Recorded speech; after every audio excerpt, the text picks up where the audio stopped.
Okay. Okay. So, basically on this podcast, we just have a conversation. So it's really easy. How much time do you have? I think we blocked off. Oh, hang on. Let me give you even better audio. One second. My It's mic. usually, about 45 minutes on average, but Okay. we'll see how it goes. Yeah, 45 minutes. That's fine by me. I think my person blocked off 1 to 2 my time. So Okay. yes, you're the boss, you lead, we'll follow, and this will be fun. Okay, great. Great. All right. So, hello, everyone, and welcome to the podcast, Healer Heal Yourself. Today, I'm really excited to have Dr. Una on board, and we're going to talk about her business and her creative pursuits. So, Dr. Una, please introduce yourself and let Well, everyone know why I'm so excited to have you on board. well, first of all, thank you so much for having me on. This is really great. I've been looking forward to this today. So I'm Dr. Una. I'm a pediatrician and I'm a serial entrepreneur as well. And I think, if I could give a little bit of context, I started off like what I considered every great pediatrician, the way we would start. I was done with my training. I got my first job. I'm like, oh my goodness, I'm an attending now. Yes, right. And I remember walking into the room, seeing my first patient, writing the prescription, walking out of the room. And then all of a sudden, the feeling I had was very like anticlimactic, and I was confused by it. I was like, why do I feel this way? And it dawned on me what it was because I thought, so what I just did, I'm going to do that 25 times a day till I'm 70. And the end, I was like, there has to be more, Mhm. right?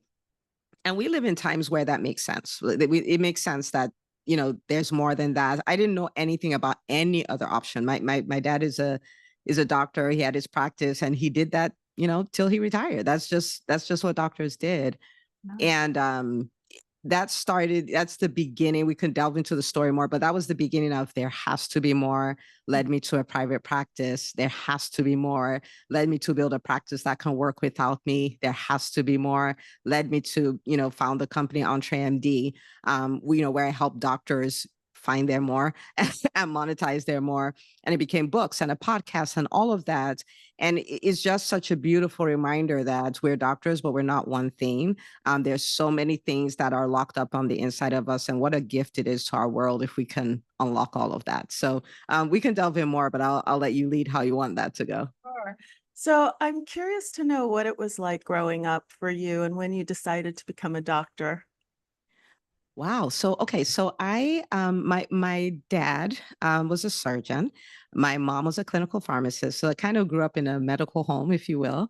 And to put it in more context, I'm Nigerian, which doesn't give many options. It's like you're going to be a doctor, you're going to be a lawyer, you're going to be an engineer. Like there are a few courses that parents are like you have to do that. Even though my parents weren't like that, but society was like that. Yeah.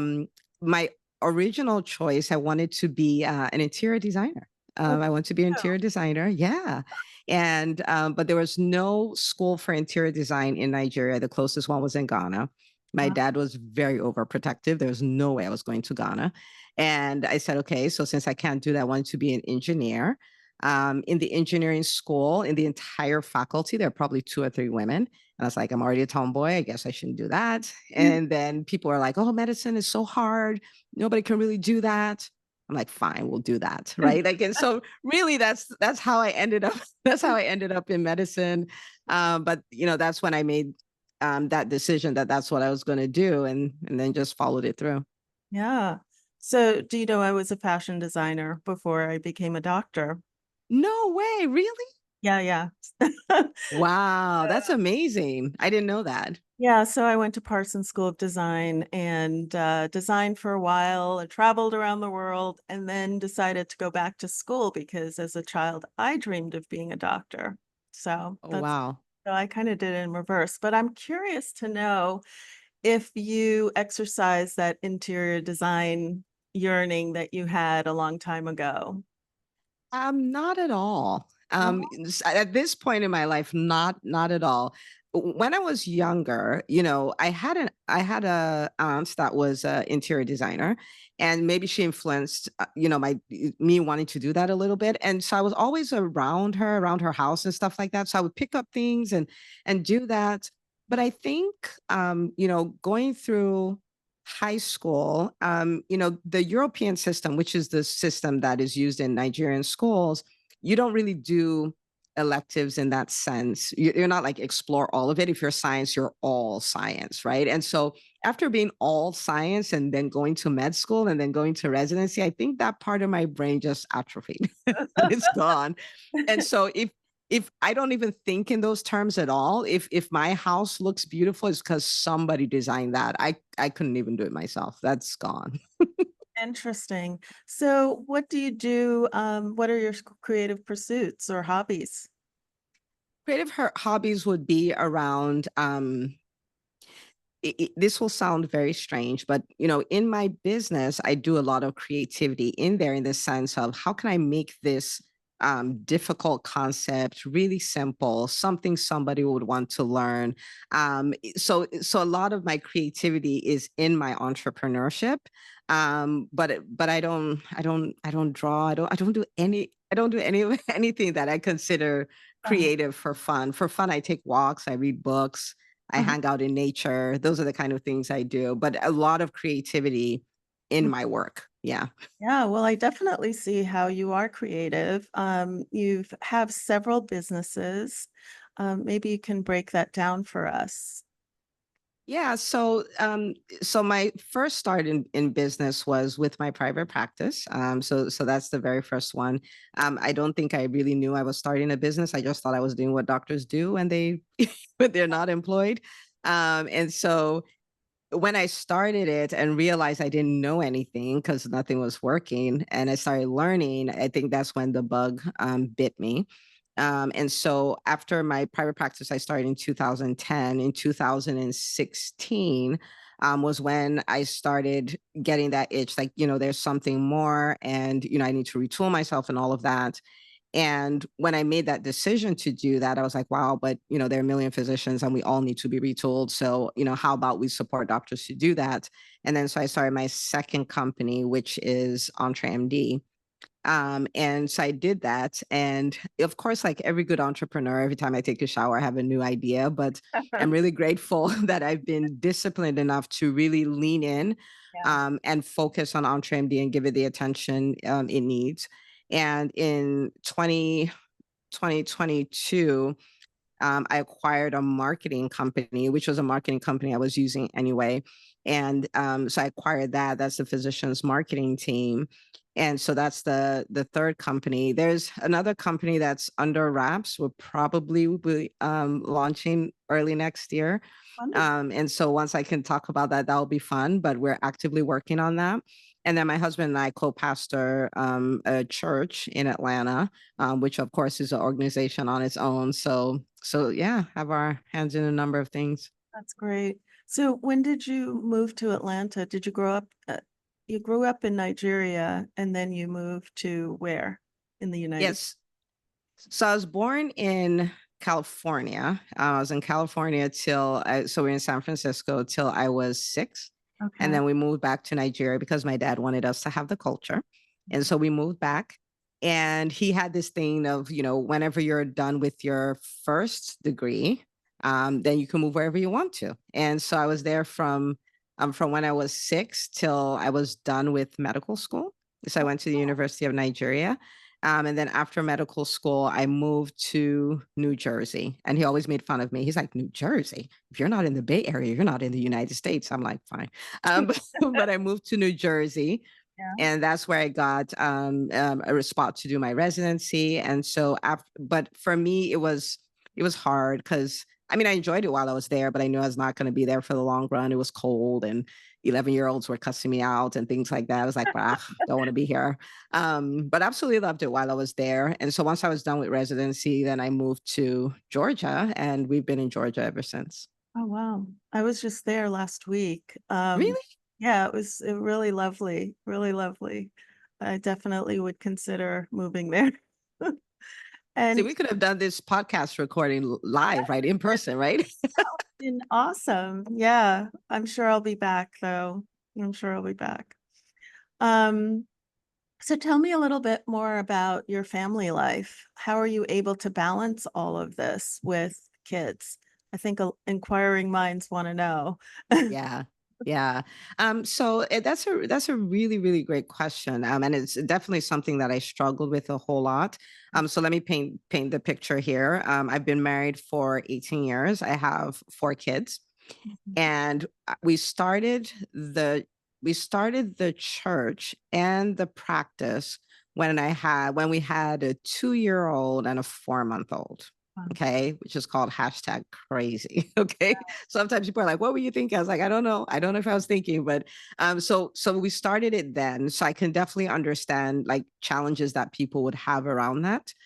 Fortunately, my husband has always been really big on delegations. He's understood delegation, leading a team, not needing to do everything by yourself. For me, was very hard. Like I felt like I'm a good mom. I should be cooking. I'm a good mom. I should be cleaning. And he would tell me, well, the thing is this, if you want this life where you're able to run all these businesses, have this huge impact, touch your world, all of those things, something needs to give. So you're either going to want to do all these things at home, like all by yourself and give up the dream, or have the dream and recruit help. But you're not, for you to go up, something needs to go. And I would love to say that he said that. I was like, oh yeah, you know what, you're right. But that's not the way it happened. It still took me a minute to get it, because there's the mom guilt, which I dealt with a lot, and all of that. But I started learning to delegate, Mhm. right? And so I started learning to get things off my plate, ask other people for help, focus on, what is the best use of my time. I started learning those things, right? And so that was 14 years ago at this point. And so I want to paint a picture of what that can look like on the other side, because now I have people who help me, and like with my home team. So I'm not saying anybody should do what I do. I'm just giving an example, right? I don't cook, I don't clean, I don't do laundry, I don't shop for clothes, I don't shop for groceries. I don't, like, literally I'll have an event and then my team will say, "Oh, here's your outfits for the 4 days of this event." I'm like, "Thank you very much." And that's it, right? And I homeschool my kids because that's what I've wanted to do. And it's all team. Like for every company, I have teams, that are responsible for things that many people would never give up, because they're like, nobody can do it like me. And I'm like, they can do it B plus work. I'm good. And so having a team has made a huge difference for me. And someone may be listening and might go like, wow, I don't know how to delegate all that. It Mhm. really starts from building the habits, which means if you're doing laundry, I mean, one of the benefits of being a physician is you have a relatively high earning power, and it is a gift to you to acquire the time of others, Mm. right? In one of the best win-win situations you can imagine, because they get a job, they get meaningful employment, you get your time back to function on, like do higher level activities. But if you love to do laundry, it's a relaxing thing for you, please do it. But the point is, start that habit of taking things off your plate. Some things will be paid, some things will not be paid, right? Because maybe they're mentees and stuff like that. But just beginning the habits, because it took me a while to get it. But I think the reason why I've been able to get better and better at it is I was not going to not do it. So I may not know how to do it, but I can get one thing off my plate. Then I can get another thing. And once you start seeing it, you're like, oh, that's what that is. And you'll never stop. Yeah. The second thing was really around mastering time. And when I say mastering time, what I mean is using your time for the most valuable things. So I will use money to explain this, because numbers just make stories pop, right? So if I did 10 things and those 10 things made me $1 million, according to the Pareto principle, 20% of those things were responsible for 80% of the result. That's 800,000. And 8 things were responsible for 200,000. So what that means is, I have 10 things to do. There are 2 things that will give me 800,000. There are 8 things, a lot more things that will give me a lot less, 200,000. So the more I can lean into what is my 20%, what are those 2 things? What are the things that move the needle the most? The more I can lean into what they are and spend most of my time doing that, the more results I can have for doing less things, which is the beauty of it. But the trick is this: usually those two things, the 20%, are the things we don't want to do. They're the things that have the most risk, but highest reward, that things we'll typically procrastinate on. But if we can embrace the discomfort of it, then life becomes so much better. So between the team and the 20%, I think those are the two things that have really made the biggest difference for me. So I'm able to, like, people will say, like, how do you do it all? And that's how I'm able to do it all. So it's really interesting because I think as physicians, we have this mindset that we can do it all. We can do everything by ourselves. And I think that's very common. And then there's also the scarcity mindset that, well, I can't afford to pay anyone. I can't do it. So help us with that. Yeah. Step number one, who was the first person you hired? So let's speak to the mindset for half a second, because I understand that mindset, we can do it all. I just don't know where we got it from. I don't Right? Because it's not from our training. In our training, we always worked in teams. If you think about a doctor who has a private practice, they have somebody who mans the front desk, they have a medical assistant, they have a biller, they have an accountant, they have a lawyer. They like, I don't know where we got it from. So we have never done it all. And so I don't know why, I don't know why we think that, but it's just fascinating to me that we think that. So when it comes to, so I'll talk about the home team, and for people who have businesses, the business team. So for the home team, you're looking at the things that are, I don't want to say low value tasks, because that's unfair to the person who takes it. It's just that the difference between, for instance, your earning power and the return on investment on that task is just too wide, right? And so I would see people say, "Oh, I'm trying to start a business and I don't have time," but they're cleaning, but they're doing laundry, right. right? But these are things that you can hire the neighborhood kid to get that off your plate. You see what I'm saying? Like, so those kind of tasks, you can start from there and get those off your plate completely.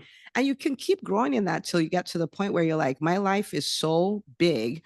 When I say big, I don't mean like you're a celebrity. I just mean like the things you're responsible for are so much that I'll just have a house manager, right? And this person literally runs my house, because your house is a whole institution at the end of the day. So Yeah. it's starting with those, like, those tasks that it's like, it doesn't, you would not pay you to do that, right? Like, think about a doc who's, average is hourly rate is $350, and think about it taking you 3 hours or 4 hours to clean your home. That's $1,400. Like, would you pay anybody $1,400 to clean your home? No, you'd pay them 140. So do that. You see what I'm saying? Like, so start thinking in those kind of ways. So that would be a great place to start.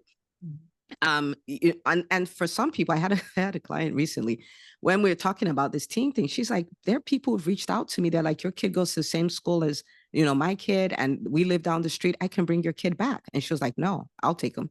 And after this, she was like, remember when you asked me about picking up my kid? Yes, do that. Both her kids, people had reached out to her and she had said no. And she calls them, to their games and all of that stuff. And she got 10 hours a week back. Nice. 10 hours, Amazing. right? Yeah. So there's low hanging fruit that we can get off our plate, like starting today. And that's the truth. If we look, we can find them. When it comes to, and then if you are starting a business, or you're building a brand, or you're doing something on the side, then you really want to look at a virtual assistant or an executive assistant, right?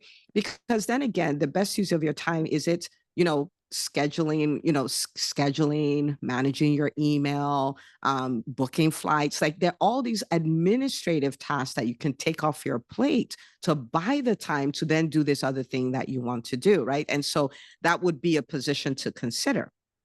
So that's, on the home front, and for the person who has something that is maybe not a full-fledged business or anything, but they want to start something. So this is freeing themselves up so they can start.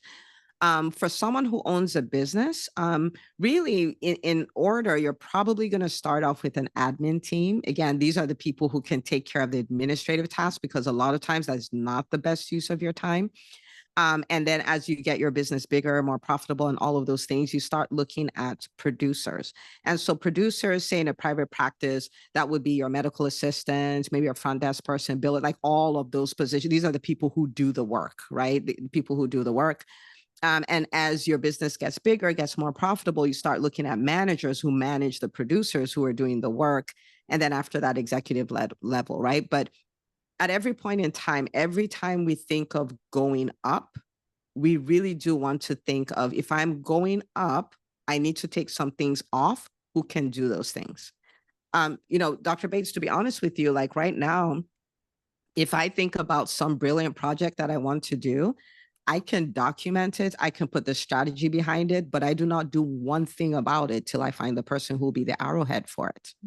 Because there's no bandwidth. Like that's the way I can continue to produce and still be okay, because I'm leveraging the time of others. And you talked about people thinking about, scarcity, like how can I afford all of this? Mhm. Um, I like to, there's one way to look at payroll, which is looking at it as an expense, right? So people look at their stuff, their profit and loss, and like, oh my goodness, look at my payroll. Oh my goodness, it's so expensive. But it depends on how you use your team, right? And so if you're the one who is producing and your team is just doing tasks, they're not being leveraged strategically, then of course it's an expense. They cost you money, right?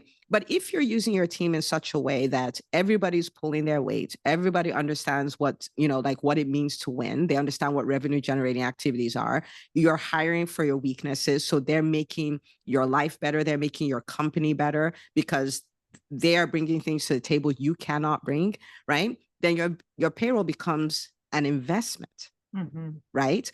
So that's on one side. Once we start thinking about like the people, my practice administrator has run my practice for 5 years. Mhm. And she has given me the freedom I require if I'm going to do EntreMD. So what I pay her is not an expense. This is an investment. Otherwise, this whole other company just can't exist the way it does, right? So it's a way of looking at it. The second thing to consider is always look at the opportunity cost, because we think our time is not worth something.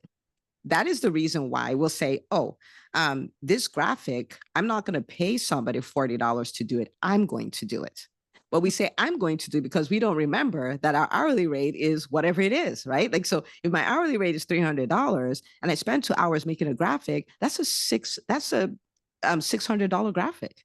Would you pay anybody $600 to make the graphic? No, right? So we want to start thinking of the opportunity cost. Think about our labor costs and start thinking, if my hourly rate is $300 an hour, I need to be focused on doing activities that generate $300 an hour. Like that's what I need to do. And then it really does shift, it does shift everything really once we start thinking that way. Yeah, that's beautiful. Great advice. Great advice. Yeah, so you've also written books. Do you want to talk a little bit about your writing and the books that you've created? Yeah, I have loved writing. It's really been great. So the first book we created, we have 4 books in the EntreMD series. The first book is called the EntreMD Method, and really the reason I wrote that is because there is a paradigm shift that needs to happen amongst us physicians. For a long time, we've been convinced that we are one trick ponies. We've been told to stay in our lane. We've believed the lie that all we can do is doctor. We've believed in the scarcity and that money is bad and business is what destroyed medicine. So business is awful. I may I just pause to say that business did not destroy medicine. Business run by people who put profits before people destroyed medicine, right? So business is neither good nor bad. It just depends on who is running it. And it seemed like, and we cannot make that shift. Like we're static. We're just what we are. And I'm like, we're like Play-Doh. We can become what we want to be.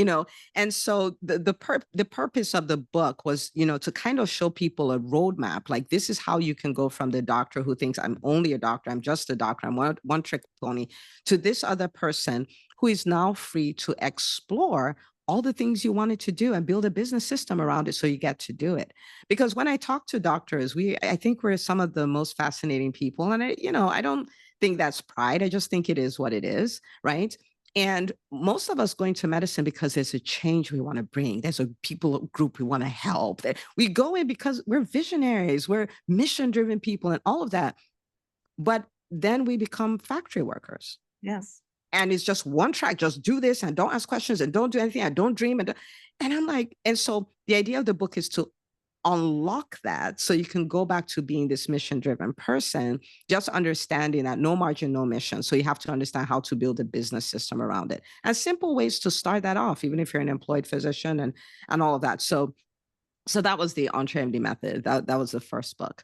Love that. The second book is a compilation book. And you know, in the EntreMD Business School, which is a program we run, there's so many amazing stories of doctors in all kinds of, kinds of businesses, right? There's private practice, direct specialty care, direct primary care, coaches, consultants, event hosts, speakers, products, all of that. And I was like, wouldn't it be nice for people to have almost like a buffet? You can go in and read everybody, because we're all different. Sometimes when I talk, people think that must mean I must do private practice. I'm like, no, you can do whatever you want. Like, this is the time you get to choose. And so we had 41 doctors from the EntreMD Business School tell their story of their entrepreneurial journey. And we compiled that into a book called Made for More. And so that was a lot of fun. And people can just find themselves in a story and go like, yeah, you see that. Oh, so I can do that. It's like a little vision board, So we did that one. And then the third book, I wrote that because, I'm an introvert. And when I started off in my entrepreneurial journey, I would describe myself as a socially awkward, introverted introvert. Mm-hmm. And so visibility, marketing, those were like bad words in my book. Like, we don't do stuff like that, right? But the problem is this. Business doesn't work if you're not going to promote it. Like, I tried to hang the shingle and they will come, and I hung the shingle and they did not come. Like, I had to go learn some other things. And so I thought, like, I'm a professional. I don't do that stuff. Like used car salesmen, they do the sleazy, slimy selling stuff. I don't do that. But there's a professional way to do that. And there's an authentic way to do that. There's a way to do it in integrity, because it's a requirement, right? Like a best-selling book is a best-selling book. It's not a best written book. Like it needs to be sold. And so we wrote the third book, which is the visibility formula, how to take your business from best kept secret to household name. So that was the third one. The fourth book came about because in the beginning of my private practice, I was a little naive. I did not realize that so many private practices were going out of business and things like that. And during the pandemic, it came to a head because I think in 2021, we had 11,000 private practices either go out of business or sell to private equity. 11,000, like, think about that. That's 1,011 times. That's a lot of practices. And I sat down, I said, okay, our practice, we started it in the middle of the Great Recession. We started in 2008. Our private practice has gone through the pandemic, and actually in 2020 did better than 2019. And we have gone through the Great Resignation, and like, we've gone through all these things and we've still been able to thrive. So I started asking myself, like, where are the top 7 ways doctors are leaving money on the table? Now, I know there's problems with the insurance company and all of that stuff, but they tell you, like, if the cabin pressure goes, low, put the oxygen mask on yourself first. And then on, so we'll come for the insurance companies, but first of all, we need to clean house. And so I was like, what are the top 7 ways private practice owners are leaving money on the table? And did all the research, found them. I was like, okay, what are the fixes? These are the fixes. I was like, wonderful. I was like, if any private practice can just take this book, just read the thing and implement it, they will see immediate shifts in their bottom line, like immediate. And I was like, I could put that in a book, and then we can start the beginning of the private practice revolution. Like, here's a book, it's $15, it's $2 if you want, $2.99 if you want it on Kindle. Go change your practice. Go radically change your practice. And I actually got a review from someone today, and it's like, oh my goodness, I'm only 20 pages in, and I've implemented it, and I have seen instant results. I'm like, yes, because that is exactly what I've been talking about. And so we just released that. It's called the Profitable Private Practice Playbook. Okay. And I believe it is like a manual, you know, the way there's OSHA manuals and all of that, that every private practice needs to have. This one is a book every private practice needs to have for, you know, for the private practice owner. If there's management level, office manager, practice administrator, all reading it. Because the reason why this is really important is, you know, one, we can't have physicians not thriving in private practice, right? That is a very expensive sport. It's very, like, people shut down private practice and they're like, I'm $400,000 in the hole. This is an expensive sport. But the second reason is, you know, I recently read about Walmart closing 51 clinics in Florida alone. Wow. And I was like, hang on. I was like, if they had 1,000 patients each, that's 51,000 people who no longer have a doctor. Yeah. 51,000. And I said, and Walmart's not going to come back and say, this is a problem, let's fix it. The people who are going to do that, that's us. And so if we're going to do that, we need to be empowered to do it in a profitable way so we can continue to do it. Absolutely. Because America needs the private practice doctors to continue to thrive, or we have a very sick country, very sick. And Yes. so I think this is, you know, this is probably, as of right now, going to be one of the most impactful books that I've written, because it is so practical and it's instant shifts. And you don't, because, you know, when you think about, you know, the MBA and business education, all that, it's complicated. This is 124 pages. Just read it, read a chapter, do the chapter, read a chapter, do the chapter, and immediate changes so you can thrive, because America needs you. They may not know it, but they do. Yeah. I mean, I started a private practice 2 years ago, and I did it because I wanted to practice medicine my way. Private practice gives you so much autonomy, but it took me many years to start it, to get started, right?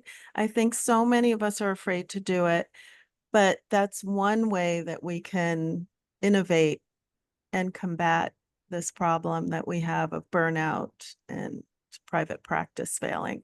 Can't wait to read the book because I feel like you're speaking to me in so many ways. So I appreciate that. I'm happy to hear it. And you know, I want to say, you know, upfront that I'm really grateful that you do what you do. And I'll tell you why that is. You talked about waiting a long time to start. And I think one of the reasons that happens is because we don't have enough examples of what is possible. We have some examples, but we don't have enough, right? That's part why I wrote the book, because I'm like, my example is not enough. And so you know, I looked at it. There are 123 primary care practices. Okay, so there are hundreds of thousands more, but primary care alone. And I said, if we can help 10,000 doctors get this in their practices and win a private practice, it will create a tsunami of change, right? Where That's people can come out of residency and say, I'm going to do this. And a mentor can say, yeah, like, I'll walk you through it and all this, and go read this book. Just read the book, right? As far as the profitability part, read the book and follow what the book said. If we know that there is a way, simple, not easy, right? Nothing worthwhile is easy, but if there's a simple way, if there's a yellow brick road we can follow, if we just know what to do, if we can just get a business education that we didn't get in our medical training, some kind of way, we can pull it off.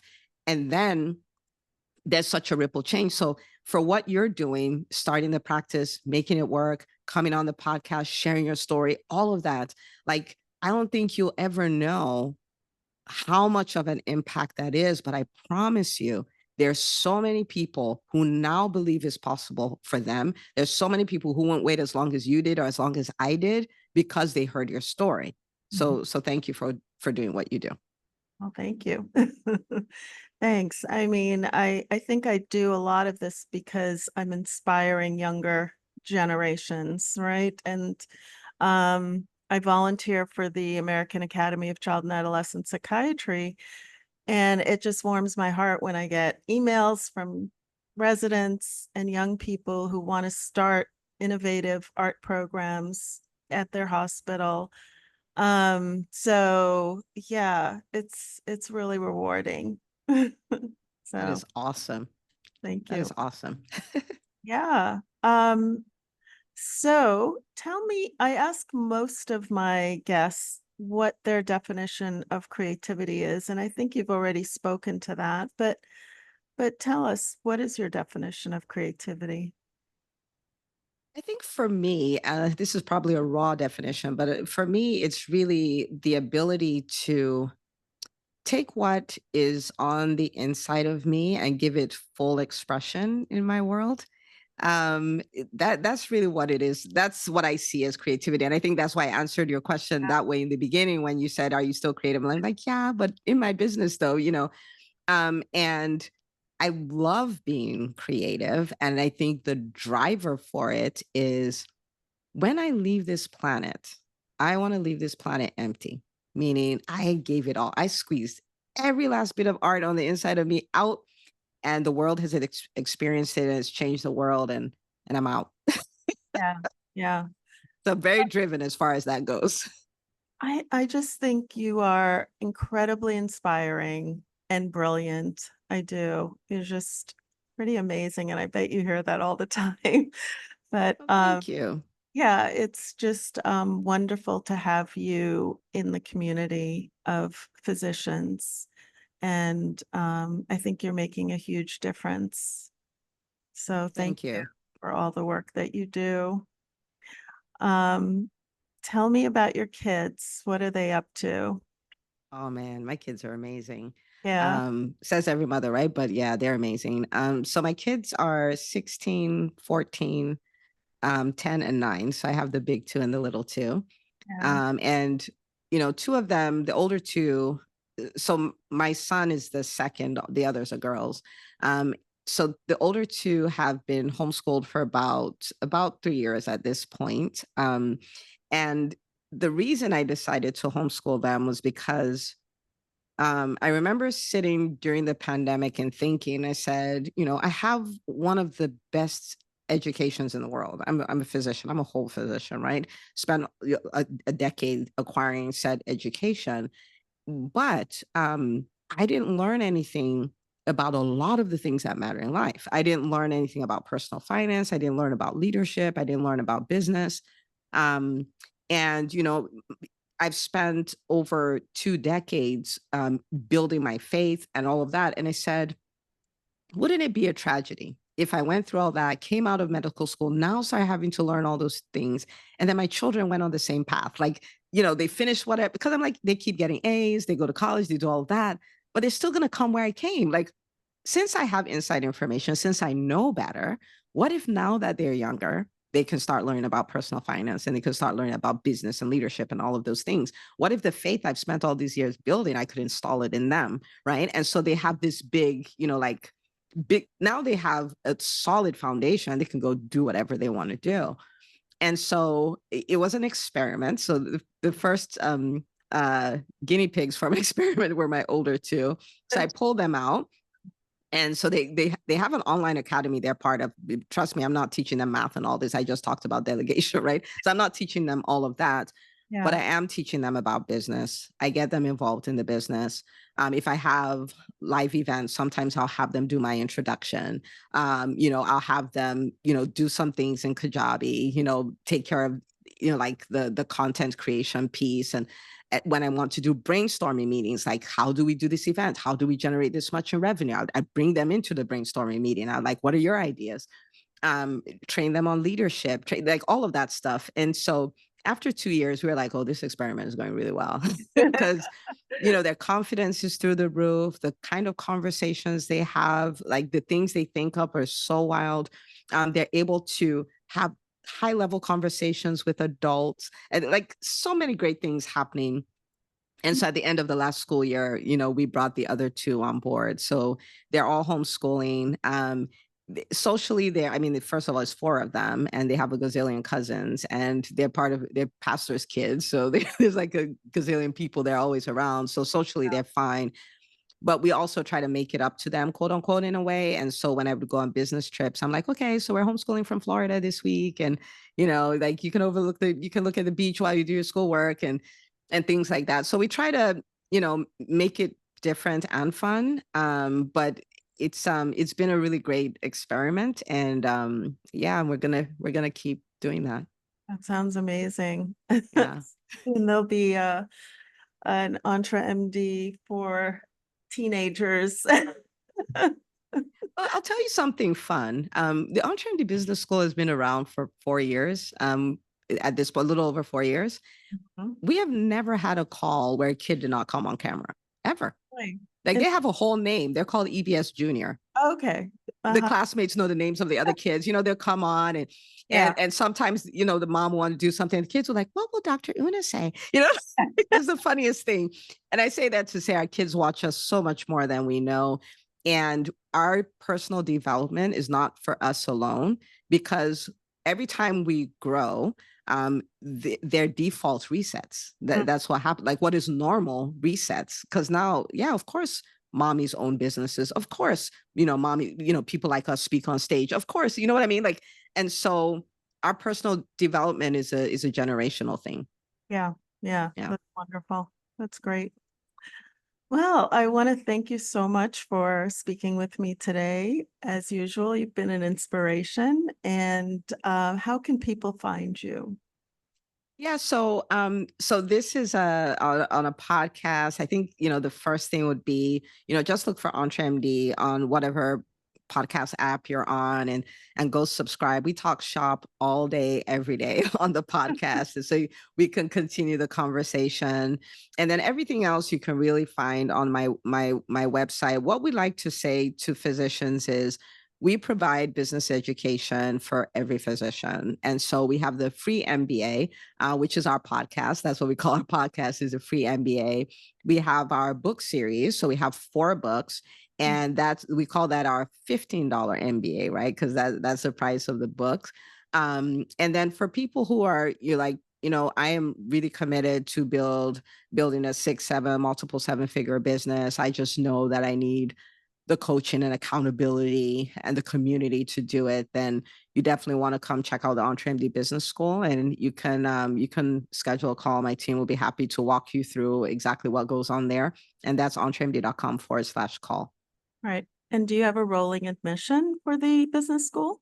Yeah, we do. You We do. do.